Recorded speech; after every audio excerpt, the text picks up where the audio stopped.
Chers membres VIP, vous trouverez ici la vidéo en temps réel. Si vous souhaitez aller directement à la deuxième partie, c'est-à-dire la partie que vous n'avez pas vue sur YouTube qui est en temps réel de cette peinture, vous pouvez y aller. Je vous laisse bien entendu la première partie qui était en temps réel sur la chaîne YouTube.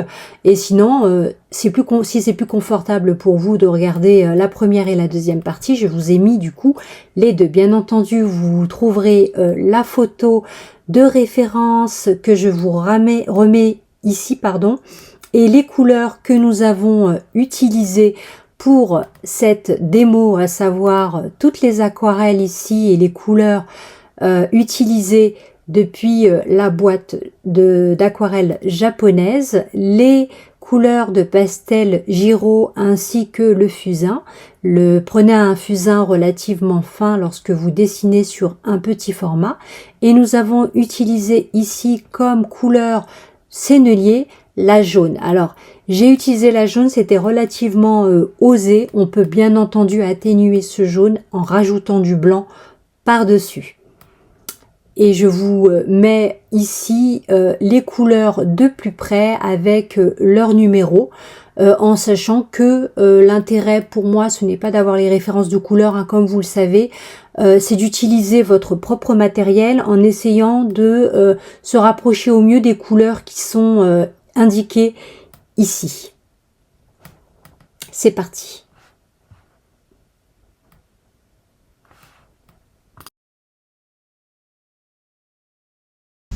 Alors pour cette démo, nous allons utiliser le pastel mat blanc de chez Clairefontaine. Donc c'est un petit format ici. C'est un format A5, peut-être A6. Vous avez bien sûr toutes les informations sur ce papier et ce support sur le site L'Art du Pastel by Esté. Nous allons utiliser aussi les pastels Giro que j'ai acheté lors de l'exposition Caillebotte. Et nous allons bien sûr couper en deux notre papier. L'idée ici est de faire une jolie carte postale sur un petit format. Donc n'hésitez jamais à utiliser des petits formats pour vous exercer à peindre et en très peu de temps. Ça peut effectivement freiner parfois d'avoir besoin d'une heure pour peindre au pastel sec. Dites-vous que en 20 minutes, vous pouvez prendre le temps sur un petit format de faire un paysage. Prenez toujours votre calque avec votre papier de manière à pouvoir couvrir ensuite votre paysage réalisé au pastel sec. Nous allons ici utiliser les techniques mixtes puisque nous allons commencer avec notre fameuse aquarelle achetée dans cette librairie japonaise. Je vais donc couper ici en deux et je vais mettre du scotch double face afin de le positionner sur mon plan de travail ou sur votre chevalet de table. Là en l'occurrence je vais utiliser un chevalet de table. N'hésitez pas à utiliser ce type de scotch, c'est très pratique à utiliser. Celui-ci je l'ai acheté chez Action, donc je l'ai vraiment pas payé cher, vous en trouvez autour de 1 euro. Et voilà, ça tient relativement bien. Alors pour cette démo, nous allons bien entendu utiliser les couleurs que vous voyez ici. C'est une photo libre de droit trouvée sur Unsplash. Je vous mettrai les informations en descriptif sous la vidéo. Et nous allons ici reproduire ce ciel lumineux grâce à l'humide, à l'aquarelle avec cette sous-couche, et nous allons utiliser des couleurs un peu plus claires. On aurait pu utiliser les couleurs foncées que l'on trouve aussi dans la boîte Giro. C'est parti.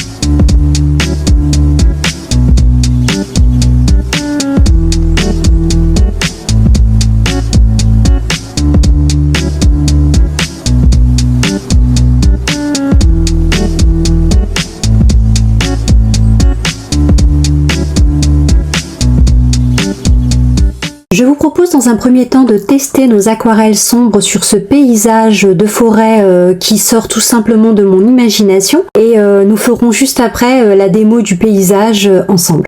Nous allons commencer notre démo sur notre fameux papier pastel mat de chez Clairefontaine. Alors bien entendu pour cette démo, munissez-vous d'un pot avec de l'eau et d'un pinceau aquarellable de préférence, mais vous pouvez utiliser un autre pinceau qui ne perd pas ses poils. Et voici la fameuse petite palette d'aquarelle que je me suis achetée à la librairie à Paris.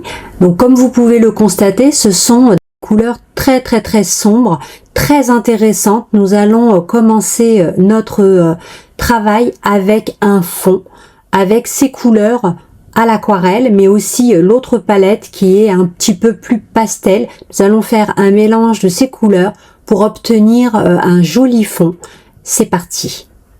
Alors nous allons utiliser ce bluish black, entendez bleu très foncé qui tire sur du noir pour commencer ce ciel avec bien sûr de l'eau. Alors dans cette petite démo, nous allons pouvoir tester nos aquarelles foncées et claires. Comme vous pouvez le constater, il est plutôt aisé de créer un paysage sombre, donc de nuit par exemple, ou une forêt que l'on souhaite voir au loin, vous savez, comme quand il y a un petit peu du brouillard. Et on va bien sûr mélanger les deux palettes d'aquarelle. Donc ça, c'était la première que j'avais achetée au Japon et pour laquelle je vous avais fait une présentation des produits. Celle-ci, c'est celle achetée dans la librairie japonaise, toujours de la même marque. Et regardez-moi, c'est sombre, ça permet quand même de faire une forêt au loin, en tout cas de bien l'interpréter facilement et aisément. Donc je pense que ça peut être intéressant pour des personnes qui souhaitent se lancer notamment à l'aquarelle, pourquoi pas, et au pastel sec. Je vous rappelle que le fait de faire une sous-couche à l'aquarelle apporte bien entendu de la profondeur et vous permet aussi de commencer votre dessin sans prendre trop de risques. Je rajoute ici du vert pour interpréter mes sapins. Voilà, pour le petit test. Alors nous allons utiliser cette photo trouvée sur Unsplash de Oleg Demakov. Bien entendu, je vous la téléchargerai sur le site internet L'Art du Pastel by Esté avec les informations de ce photographe qui a fait là, ma foi, une très jolie photo. Je pense qu'elle a été retravaillée avec des filtres violets. Alors nous allons reprendre les mêmes et on recommence avec notre joli paysage, réalisé ici avec de l'aquarelle en sous-couche. Donc toujours on commence avec le sombre et on va bien sûr mélanger avec les différentes couleurs que l'on a dans la palette. Je vous mettrai bien sûr toutes les références des couleurs utilisées sur le site L'Art du Pastel by Esté. C'est beaucoup plus simple pour moi de vous faire une photo et de la placer sur le site internet. Et comme vous pouvez le voir ici, on peut faire un joli coucher de soleil avec cette technique. On est là dans les techniques mixtes, donc c'est un mélange en général pour ma part de pastel sec avec un autre médium. Et là en l'occurrence l'aquarelle. Si vous suivez mes vidéos sur la chaîne YouTube, mais aussi si vous venez à certains de mes ateliers, vous pourrez constater que j'ai l'habitude de mélanger plusieurs techniques. Donc ça peut être l'aquarelle, mais ça peut être aussi la gouache et d'autres médiums, bien entendu. Alors ces couleurs sont superbes, elles nous permettent de dessiner et d'illustrer un petit peu les nuages. Ici c'est un joli nacré que j'ai utilisé pour apporter un peu de lumière au niveau éventuellement des nuages et de la lumière diffusée par le soleil. Alors dans cette deuxième partie, nous allons étudier l'application du pastel sec sur cette sous-couche à l'aquarelle. Donc je vous disais que le fait d'utiliser cette couleur nacrée nous permet aisément d'apporter de la lumière, cette fameuse lumière qui filtre à travers les nuages et des nuages finalement qui cachent un petit peu le soleil, qu'on mettra un petit peu plus en exergue, mais on peut très bien laisser comme ça. L'intérêt d'utiliser aussi cette sous-couche à l'aquarelle, c'est de ne pas la couvrir avec du pastel sec et justement de compléter avec du pastel sec sur une autre partie de notre papier. Donc pour compléter notre paysage, on n'est pas forcément obligé de couvrir ce que l'on fait en sous-couche. Des fois, il y a un intérêt effectivement de réaliser quelque chose en sous-couche et puis de le garder de manière à ce que ce dernier puisse être mis en valeur. Alors là, j'ai décidé de faire mon dessin au fusain. On aurait pu utiliser bien entendu un crayon pastel de couleur gris sombre ou éventuellement un crayon lambda. Évitez le crayon graphite, prenez plutôt de la pierre noire ou du crayon pastel. Je trouve que c'est quand même plus, plus propre et moins brillant. Moi, j'aime particulièrement le fusain. Je trouve que c'est un très très bon médium. D'ailleurs, c'est un médium naturel et en plus, l'intérêt de l'utiliser, c'est que on peut avoir effectivement différents diamètres. Là, j'utilise un diamètre très fin. C'est une boîte que je vous avais déjà présentée. C'est une boîte où j'ai acheté plusieurs fusains de différents diamètres et je trouve que le fait d'avoir un diamètre très fin comme celui-ci nous permet effectivement de faire des petits format ou éventuellement des détails. Par exemple, ici, en se référant à la photo, on a effectivement deux bûches de bois qui vont permettre effectivement de délimiter la forêt du passage. Et si on prend exactement l'endroit où se situe l'une de ces bûches, on peut voir que c'est contraignant au niveau de notre peinture par rapport à notre arbre qui se situe sur la droite. Donc le mieux est de la déplacer, c'est ce que je vais faire dans un second temps et je vous invite à faire de même pour éviter que l'œil s'attarde sur cette partie-là parce que on a le sentiment que la bûche se confond avec le tronc d'arbre et on a le sentiment finalement que l'arbre a un tronc trop gros. Donc évitez effectivement de mettre un gros élément qui se superpose à un élément de votre dessin pour éviter que l'œil ne s'attarde dessus. Je vais m'amuser ici à faire différents types d'arbres. Il y a essentiellement des sapins.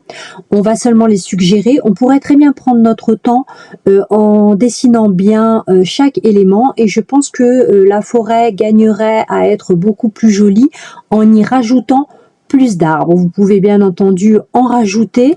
L'intérêt ici, c'est juste de vous montrer comment réaliser rapidement et facilement une peinture de forêt de sapin enneigé en utilisant les techniques mixtes et notamment cette fameuse aquarelle qui est très très jolie à utiliser et qui se manie d'ailleurs très facilement. C'est une aquarelle japonaise que j'aime beaucoup. Donc parce que elle est entre la gouache et l'aquarelle, donc elle est beaucoup plus facile à manier. Donc là c'est ce que je vous disais, j'ai donc déplacé mon arbre. On aurait pu détacher éventuellement le tronc. Là je trouve qu'il avait une distance qui était plutôt naturelle et logique.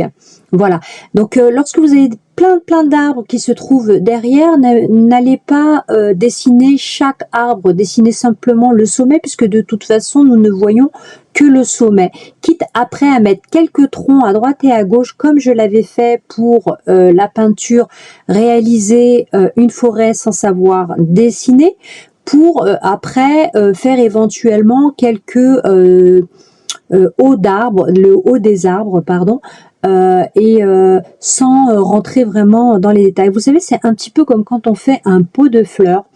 On va dessiner plein de fleurs et à un moment donné, il y a quelques tiges qui iront vraiment vers le bouton de la fleur ou la fleur tout simplement. Et puis, il y a d'autres troncs de fleurs qu'on va faire comme ça de manière aléatoire et on va faire croire qu'elle se dirige vers une fleur. Et là, c'est un petit peu pareil. Donc là, je reprends mes troncs. Je vais revenir bien entendu avec une couleur plus claire. Je parle des deux troncs qui délimitent le chemin de la forêt pour avoir quelque chose de réaliste. Souvent, dans les paysages enneigés, vous avez de la neige qui se pose sur ce bout de bois, et vous avez aussi une partie qui est toujours plus claire, d'où le fait que je reviens ici avec ce pastel Giraud. Je reprends cette même couleur qui se marie très très bien d'ailleurs avec les couleurs du ciel et du paysage, qui n'est pas un blanc, mais plutôt un bleu. Vous avez remarqué que sur ce paysage, je n'ai pas du tout utilisé de blanc. Alors, je suis souvent déconcertée par les étudiants qui me disent que pour peindre la neige, ils ont besoin de peindre avec du blanc. Non. On peut effectivement réaliser la neige avec des couleurs chaudes, c'est ce qu'on a fait ici, puisqu'on a mis du rouge, du rose, des roses foncés, des violets même, du bleu. Enfin le bleu est une couleur froide, pardon, mais le rose est une couleur et le mauve est une couleur chaude, et nous avons pourtant utilisé ces couleurs chaudes. Tout ça pour vous dire que effectivement, on peut utiliser des couleurs chaudes. On n'est pas obligé d'utiliser des couleurs froides pour peindre la neige. Je reviens ici avec un joli violet de chez Giraud. Vous pouvez bien entendu utiliser des couleurs froides, hein. Libre à vous aussi d'utiliser en fonction de ce que vous avez dans votre boîte. L'intérêt ici, c'est quand même de respecter les valeurs. Faites quelque chose de clair sur le dessus et quelque chose de sombre au niveau de la pente, justement pour marquer la 3 dimensions, pour montrer que là, il y a quelque chose, il y a une pente, il y a quelque chose c'est glissant, ça descend. Et c'est pareil, vous avez des endroits sombres dans la forêt, marqué notamment par les arbres, mais aussi par le fait que le soleil est en train de se coucher. Il est donc intéressant d'apporter des ombres au niveau du pied de certains arbres, et bien sûr de renforcer ce sombre au niveau de la pente, de manière à ce que ce soit pas toujours pareil. On a effectivement des renfoncements plus importants à certains endroits plutôt qu'à d'autres. Voilà, bien sûr, on n'hésite jamais à revenir avec notre couleur qui est ici la couleur de notre neige, la couleur principale en tout cas que l'on a utilisée pour faire notre neige dans ce paysage, à savoir ce bleu qui est légèrement blanc. Voilà. On va après éventuellement estomper avec le doigt si on veut rentrer du pigment dans le papier, mais là en l'occurrence le fait de l'avoir nourri au préalable avec un autre médium tel que l'aquarelle, on a déjà nourri notre papier. Je reviens ici avec un couteau pain pastel qui est une éponge dans laquelle j'ai récupéré un petit peu de couleur directement sur mon paysage pour interpréter la petite montagne qui se trouve au loin, et on va la suggérer et on va pas la colorer, on va pas mettre trop de couleurs parce que justement elle est cachée, cette forêt, et elle est au loin, et on veut pas que ça attire l'œil parce que ce n'est pas ce qu'il y a de principal. Par ailleurs, on va utiliser une couleur qui est atténuée parce que on est au loin. Et au loin, en général, on voit moins bien. Les couleurs sont beaucoup plus neutres, plus passées, je dirais, que les couleurs que l'on va trouver au premier plan. Je reviens ici avec des ombres. N'oubliez jamais vos valeurs. Les valeurs sont très importantes. Si vous respectez les valeurs, quelles que soient les couleurs que vous allez utiliser sur votre tableau, vous aurez de toute façon un tableau qui ressemblera à un paysage. Si vous utilisez par exemple à la place du violet, du orange, en ayant mis sur les autres couleurs des tons proches du orange, je peux vous assurer que on constatera que vous avez voulu réaliser un paysage enneigé, parce que vous avez respecté les valeurs et que il y a une certaine cohérence dans votre tableau.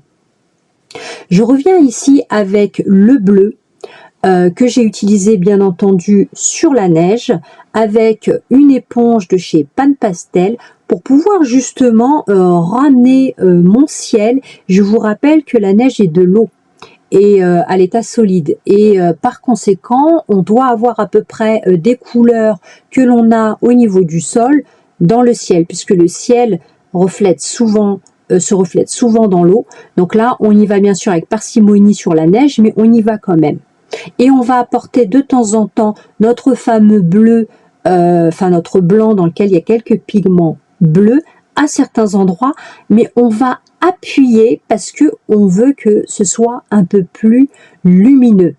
Et comme il y a essentiellement du blanc dans ce bleu, on veut apporter un peu plus de lumière et un peu plus de neige à certains endroits. N'hésitez pas à renforcer de temps à autre les branches de vos sapins comme je le fais ici, justement pour montrer qu'ils sont au premier plan. Et ne pas appuyer de trop lorsque vous êtes au second plan ou que vous travaillez vos arbres qui sont au fond de votre paysage. N'hésitez pas non plus à rajouter de la neige sur vos arbres puisque je vous rappelle que on est dans un paysage enneigé et c'est beaucoup plus réaliste finalement d'avoir de la neige posée sur les branches de vos différents sapins. Et en plus, ça apporte de l'harmonie à votre peinture.